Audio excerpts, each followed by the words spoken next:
भी जिद की थी, भूल गए? मैंने आपको मना कर दिया था कि बाउंड्रीज है, और अगर आपको लगता है कि मैं आपके लिए सुटेबल नहीं हूँ तो और अगर उन्होंने आपके मुंह पे उस खाने को खाने से इनकार कर दिया, इसमें मेरा अपसेट होना बनता ही नहीं है। ये तो आप दोनों भाई बहनों का। मैं तुम्हें सोने का सेट ला दूंगी, मैं पैसे मिला दूंगी। चालबाज ड्रामे की आने वाली एक साथ तो बहुत ही ज़्यादा इंटरेस्टिंग होती हुई नज़र आ रही हैं। जैसे कि अब आप लोग देखने जा रहे हैं कि आखिरकार इनाया जिसकी अहमकाना हरकत पर अब उसे खुद को बहुत ज़्यादा पछताना पड़ेगा, क्योंकि अब शियान जिसने उसे निकाह तो कर लिया लेकिन कभी भी उसे कबूल नहीं करेगा, क्योंकि उसका मकसद ही ऐज़ा और उसके घर वालों को तकलीफ़ देना था और ऐज़ा से अपना इंतकाम पूरा करना था। लेकिन अब अनाया की डिवोर्स होगी तो वो सिर्फ और सिर्फ ईशल की एफर्ट्स की वजह से, क्योंकि ईशल कभी नहीं चाहेगी कि अब उसके होने वाले ससुराल में उसकी इमेज खराब हो।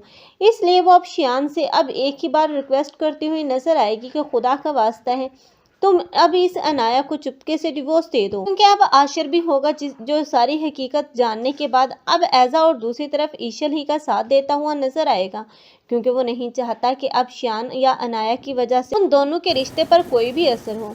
लेकिन अब की मर्तबा ऐसा है जिसे चाहिए कि वो अब ईशल को समझने की कोशिश करे, लेकिन वो ईशल ही को गलत समझेगी और समझेगी कि जो कुछ भी शियान ने किया है वो ईशल ही की शय पर किया है।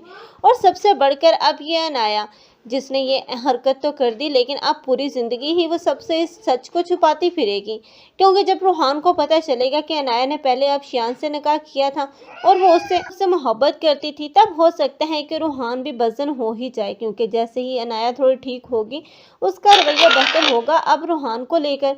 वैसे ही अब रूहान के सामने सच्चाई का आ जाना अब रूहान और अनाया में बढ़ती हुई नज़दीकियों को फिर दूरियों में तब्दील कर देगा।